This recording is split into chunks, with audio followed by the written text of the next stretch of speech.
Então nós temos aqui, também nós vamos tratar de algumas outras confissões reformadas. E conforme a resposta 99 ao do Catecismo Maior de Westminster, para a boa compreensão dos 10 mandamentos, as seguintes regras devem ser observadas. Elas não estão exatamente na mesma ordem, eu vou citar, são 8 regras, mas eu estou trazendo em forma de um princípio e um pouquinho das minhas palavras aqui. Mas eu queria tratar, na verdade, eu queria resumir em 4 princípios. Lá tem 8 regras, mas eu resumi em 4 princípios. Então, primeiramente, você precisa entender que a lei é perfeita e obriga a todos à plena conformidade do homem inteiro.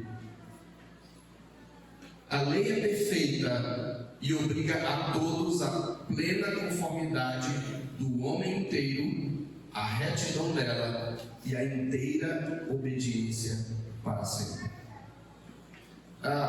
Veja, porque a lei é perfeita, nós não temos que questionar a lei nesse ponto. E ela obriga a todos à plena conformidade. E não só todos, mas ela obriga o homem inteiro à retidão que ela exige. Certo? E ela exige uma obediência para sempre. Eu estou aqui particionando essa declaração. A lei é perfeita e, primeiro, ela obriga todos à plena conformidade. Ela obriga o homem inteiro à retidão que ela exige. E ela obriga todos os homens à inteira obediência para sempre. E desse modo, meus irmãos, a lei requer a sua perfeição em todos os deveres. E a lei proíbe o mínimo grau de todo pecado. Nós encontramos isso na própria Escritura. Leia, por exemplo, o que está em Mateus 5, de 17 a 20. O próprio Senhor Jesus, que atua ali como um novo legislador e que cita alguns mandamentos da lei, em Mateus 5, 17 a 20 diz: não penseis que vim revogar a lei ou os profetas. Não vim para revogar, vim para cumprir. Porque até que o céu e a terra passem, nem um i, nem um tio. Tio é aquele acentinho que você coloca, né? Palavras como órgão, né? Irmão. Na verdade, Jesus está usando provavelmente o iod, que é a menor letra do alfabeto hebraico, parece uma vírgulazinha suspensa. Nenhum iod vai ser tirado da lei até que tudo se cumpra. A lei tem que se cumprir. A lei sempre vai se cumprir. Deus não anula a lei de modo algum. E ela proíbe o mínimo grau de todo o pecado. O Senhor Deus, falando através de Tiago, capítulo 2, de 1 a 13, já no final da epístola, se você quiser abrir lá, rapidamente, Tiago capítulo 2, especialmente eu quero tratar o verso 10, especialmente o verso 10, de 10 a 13, melhor dizendo. Tiago 2, de 10 a 13 diz: pois qualquer que guarda toda a lei, mas tropeça em um só ponto, se torna culpado de todos, não só daquele ponto, mas de todos. Por quê? Porque a lei é uma. É completa, é perfeita, e ela é uma unidade integrada. Se você quebra um mandamento, se você obedece 9 mandamentos e quebra um, você quebrou a lei. É lei. E ninguém consegue, na verdade, 9 mandamentos. A gente vai ver isso. Então, Tiago continua dizendo: porquanto aquele que disse não adulterarás, também ordenou não matarás. Ora, se não matas, porém adulteras, se não adulteras, porém matas, vens a ser transgressor da lei. E ele diz: falai de tal maneira, e de tal maneira procedei, como aqueles que devem ser julgados pela lei da liberdade. É daqui que eu tiro a expressão, a lei perfeita, a lei da liberdade. Daqui, do capítulo 3, também, quando o apóstolo, ou melhor, aqui também no capítulo 1, que ele fala no verso 25, a lei perfeita, a lei da liberdade. Porque o juiz é sem misericórdia para aquele que não usou de misericórdia. A misericórdia triunfa sobre o juízo. Então, meus irmãos, a lei requer a sua perfeição no que diz respeito à obediência e a todos os deveres, e proíbe o mínimo grau de todo o pecado. Alguns argumentam que no texto de Mateus, por exemplo, Jesus afirma que veio cumprir a lei, portanto não precisamos mais cumpri-la. Isto é verdade, meus irmãos, apenas no que diz respeito à lei como um caminho de justiça, de justificação. Afinal, se aplicássemos essa lógica até as últimas consequências, segue-se que podemos ter outros deuses, fazer e adorar imagens de escultura, desobedecer pai e mãe, matar, adulterar, furtar, cobiçar. Nós não concluiríamos isso. Então, esse raciocínio não é válido. Então, Cristo cumpriu a lei para nossa justificação. Porém, como nós já vimos em mensagens anteriores, aqueles que entram no reino de Deus, sendo livres da condenação da lei, vivem substancialmente de acordo com a lei, como manifestação do seu amor e da sua gratidão a Deus e do seu amor ao próximo. Além disso, aqueles que estão fora de Cristo, eles serão julgados conforme a lei, como diz Tiago no texto já mencionado. E por fim, meus irmãos, devemos considerar que o próprio Senhor Jesus também diz nos versículos 18 a 20 de Mateus, que nós já citamos, e na sequência do seu ensino. Pelo contrário, Jesus ali traz mais peso, porque ele mostra a extensão do cumprimento da lei.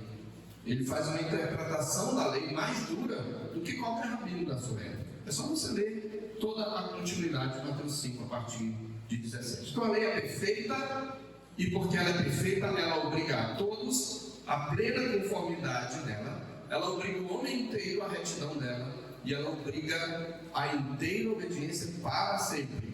E ela requer sua perfeição em todos os deveres exigidos, e o mínimo grau de todo o pecado é proibido. Essa é a primeira regra. Segundo, a lei é espiritual. E por causa disso ela se estende tanto ao comportamento exterior como à motivação interior. Aqui estou usando minhas palavras, mais ou menos resumindo o que diz o catecismo. A lei é espiritual. A lei não é um código legal frio. A lei é espiritual. E por que espiritual? Ela se estende tanto ao comportamento exterior como à motivação interior.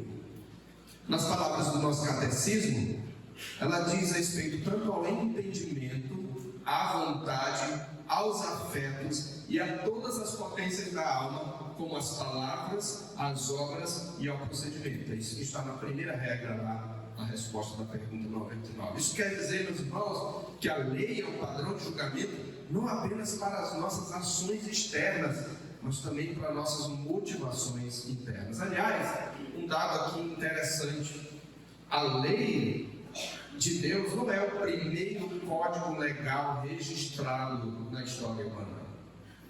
A lei de Moisés, por exemplo, antes da lei de Moisés, você tem o código de Hammurabi, para citar apenas um dos códigos legais. Mas a lei mosaica, ela é o único código legal antigo que tem um mandamento extensivo ao homem interior. Você não vai encontrar nenhum código legal antigo que tem um mandamento que traz algo para o homem interior: não cobiçarás.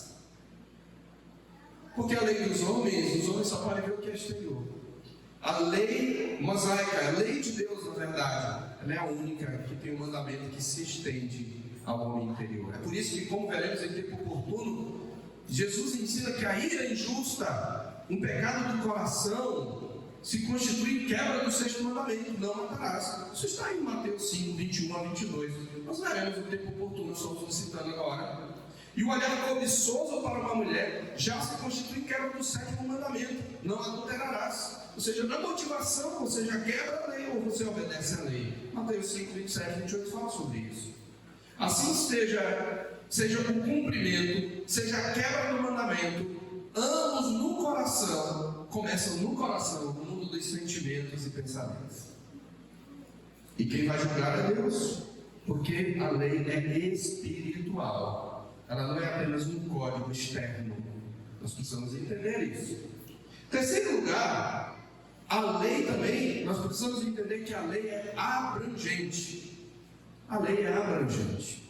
Este terceiro ponto tem pelo menos 3 implicações que estão aí dispostos nas regras. Primeira implicação, a lei é abrangente de tal modo que o mesmo dever pode ser exigido, ou o mesmo pecado pode ser proibido em mais de um mandamento. Eu vou destrinchar isso aqui. A lei é abrangente, isso significa que o mesmo dever pode ser exigido em mais de um mandamento.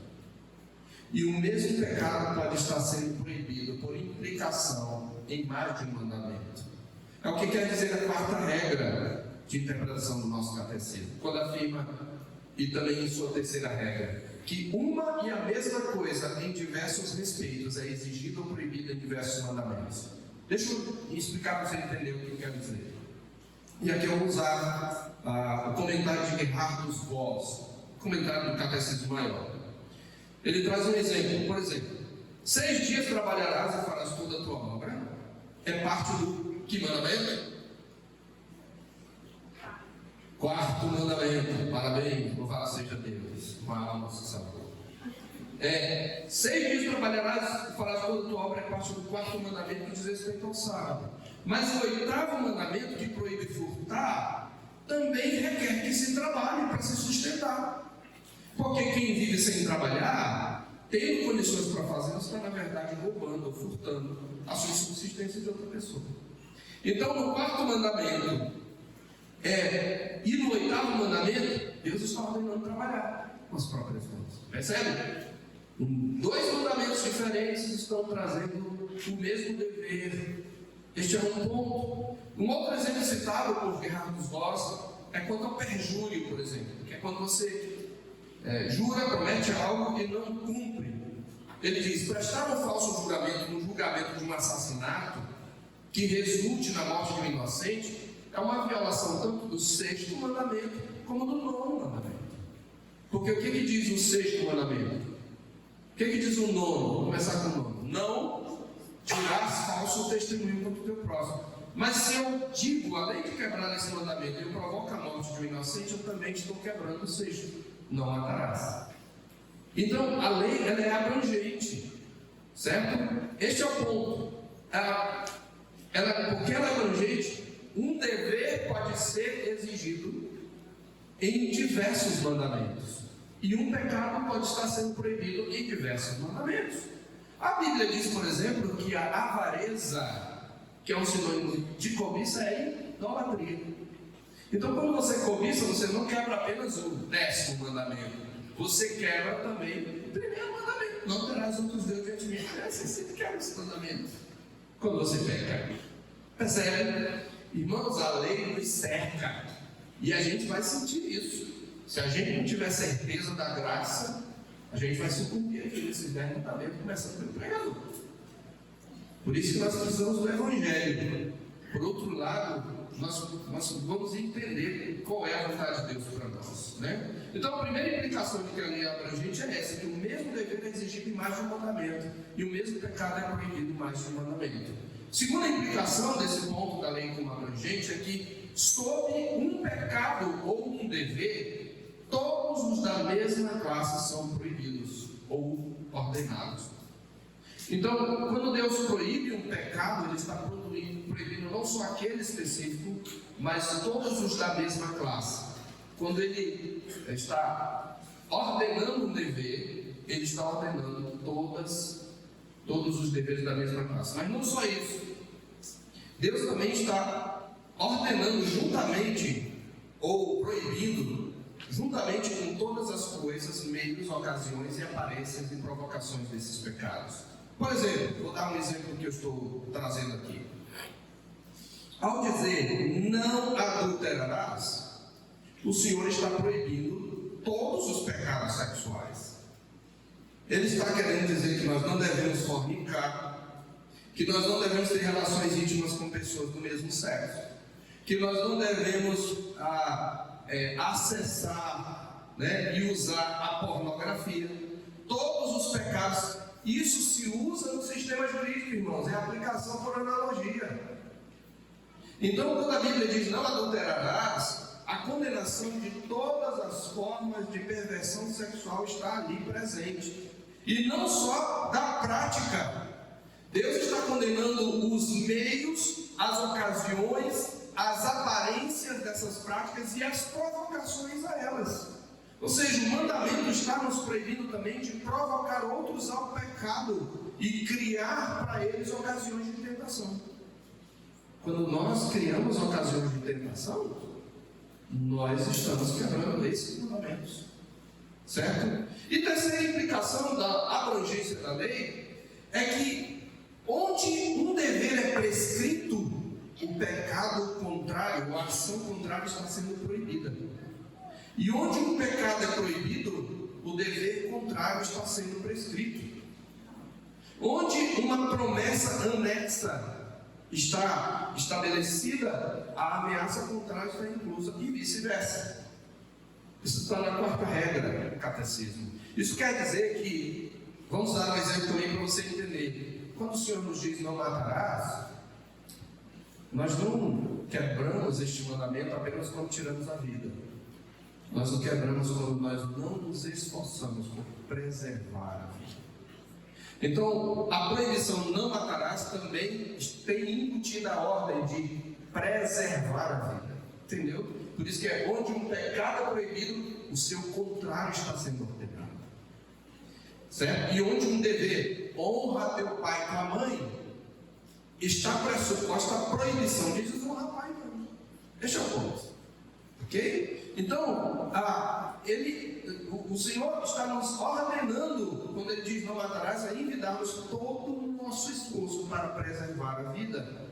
E nós falamos que onde tem uma promessa, a ameaça contrária está pressuposta. Por exemplo, como nós falamos, a Bíblia diz: honra teu pai e tua mãe, para que te vá bem, e seja de longa vida sobre a terra. Tem uma ameaça que está pressuposta aí.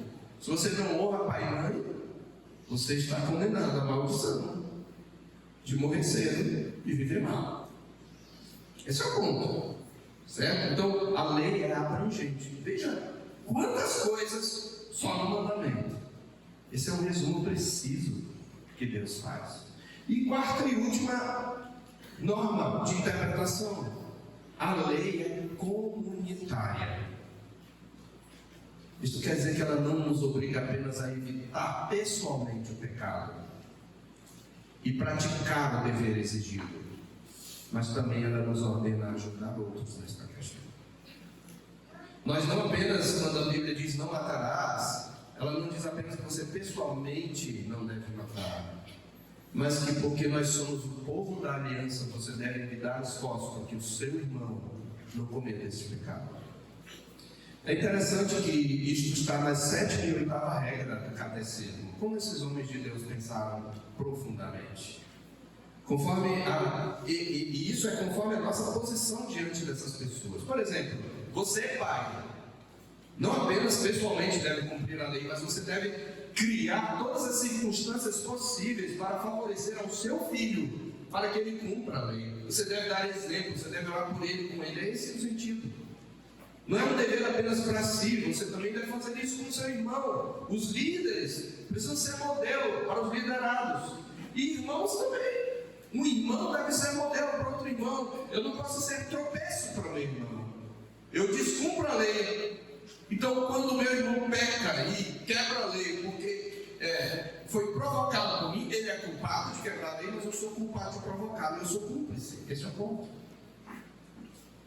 Então, ela é comunitária, certo? A 7ª e 8ª regra, elas dizem assim, a 7ª diz assim: aquilo que nos é proibido ou mandado, temos a obrigação, segundo o lugar que ocupamos, de procurar que seja evitado ou cumprido por outros, segundo o dever das suas posições.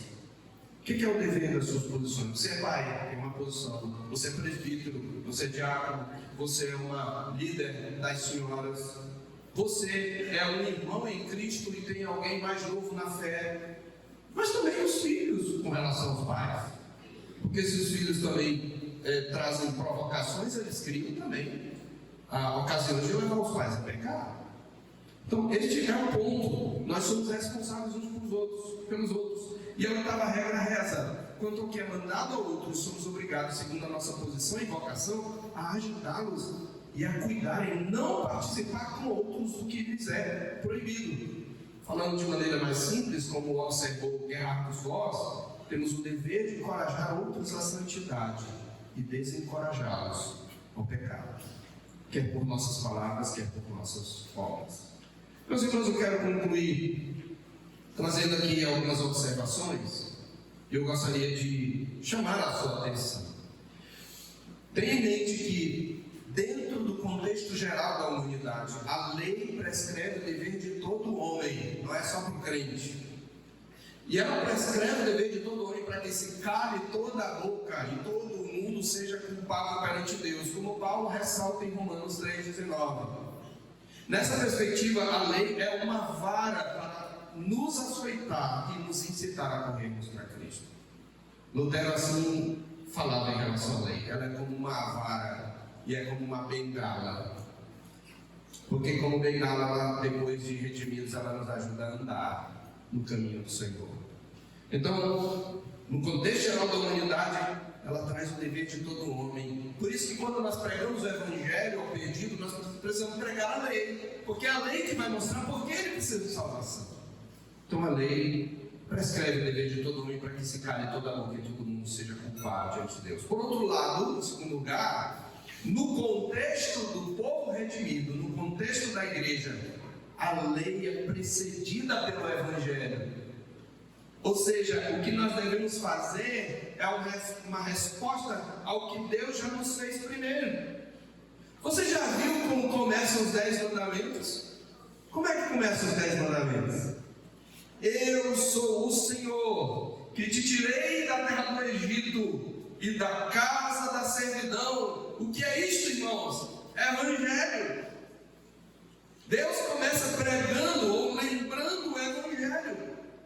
E nós, trazendo para a nova aliança, podemos cumprir substancialmente a lei, porque Cristo nos libertou da maldição da lei, nos resgatou da maldição da lei, fazendo-se Ele próprio maldição em nosso lugar, como está escrito em Gálatas 3,13. E porque a lei do Espírito da vida em Cristo Jesus nos libertou da lei do pecado e da morte, como está escrito em Romanos 8,2. Nesta perspectiva, a lei não é como uma bengala, a bengala do Espírito, que nos ajuda a caminhar no novo caminho.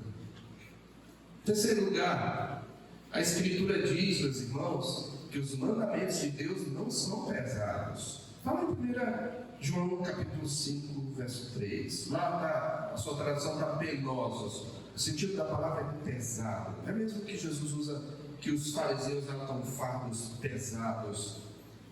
João está dizendo, os seus mandamentos não são pesados. Por que então, deveríamos perguntar, por que então as pessoas rejeitam os mandamentos de Deus de um modo geral e eles parecem estraga-prazeres? Porque elas estão sob o domínio da carne. A Escritura nos adverte que os que estão na carne não podem agradar a Deus. Isso é em Romanos 8,8. O homem natural odeia a Deus, por mais que ele jogue beijos, que ele fale coisas boas de Deus, no fundo ele odeia a Deus e consequentemente os seus mandamentos. Aqueles, porém, meus irmãos, que amam a Deus, como nós dizemos amar, eles têm prazer em guardar os seus mandamentos, eles não consideram os mandamentos pesados, como está escrito na mesma Escritura. Porque este é o amor de Deus, lá em 1 João, capítulo 5, que guardemos os seus mandamentos, porque todo o que é nascido de Deus vence o mundo, e esta é a vitória que vence o mundo. A nossa fé é pela fé que nós guardamos. Ora, quem é o que vence o mundo, senão aquele que crê ser Jesus, o Filho de Deus? Mas ainda tem uma pergunta: por que então, pastor, mesmo depois de convertidos, nós ainda sofremos na luta contra o pecado, na luta para cumprir a lei e agradar o nosso Redentor? Paulo disse, não é por causa da lei. A lei é boa, a lei é justa, a lei é santa, a lei é espiritual. E eu é que sou carnal, o pecado habita em mim. Então não é por causa da lei que sentimos o peso, mas por causa do pecado que habita em nós. Por isso, meus irmãos, na luta contra o pecado, preste atenção nisso, crente. O crente não deve lamentar a malignidade do seu pecado. Ele deve dizer, quanto ao homem interior, eu tenho prazer na lei de Deus. E o peso está no pecado que ainda habita em mim, não é na lei. Cuidado para você não olhar a lei dizendo que a lei é que é o problema. Não é a lei, é o meu pecado, é o seu pecado, é a nossa natureza. Então o peso está na nossa pecaminosidade. O peso, portanto, não é dos mandamentos, mas é, como diz o autor de Hebreus, do pecado que tenazmente nos assedia. E eu termino, queridos, com as palavras de Kevin DeYoung, no seu livro Os 10 Mandamentos. Você já pensou em como a vida seria melhor se todos guardassem os 10 mandamentos? Podemos resmungar a respeito de regras e regulamentos, mas pense no lugar incrível que o mundo seria se essas 10 regras fossem obedecidas. Se todos guardassem os 10 mandamentos, não precisaríamos de leis de direitos autorais, leis de patentes ou direitos de propriedade intelectual. Não precisaríamos de fechaduras em nossas portas ou proteção contra fraudes. Não teríamos de gastar dinheiro com armas ou sistemas de defesa. Não precisaríamos de tribunal, contratos ou prisões. Você pode imaginar como seria a vida se as pessoas obedecessem aos 10 mandamentos? É assim que será no novo céu e na nova terra. Sabe por que no novo céu e na nova terra vai habitar a justiça? Porque nós seremos perfeitos. Por causa da obra de Cristo e pela restauração e consumação e glorificação produzida pelo Espírito, nós seremos perfeitamente a imagem do Filho de Deus. E nós não transgrediremos, por isso não haverá mais injustiça. Assim, Kevin DeYoung confirma o que diz Romanos 7,12. Ele diz: a lei não é uma coisa feia, a lei é boa, a lei é justa, a lei é santa. Por isso o crente deve dizer: quanto amo a tua lei, é a minha meditação todo dia. Agrada-me fazer a tua vontade, ó Deus meu. Dentro do meu coração está a tua lei. Que este seja o nosso sentimento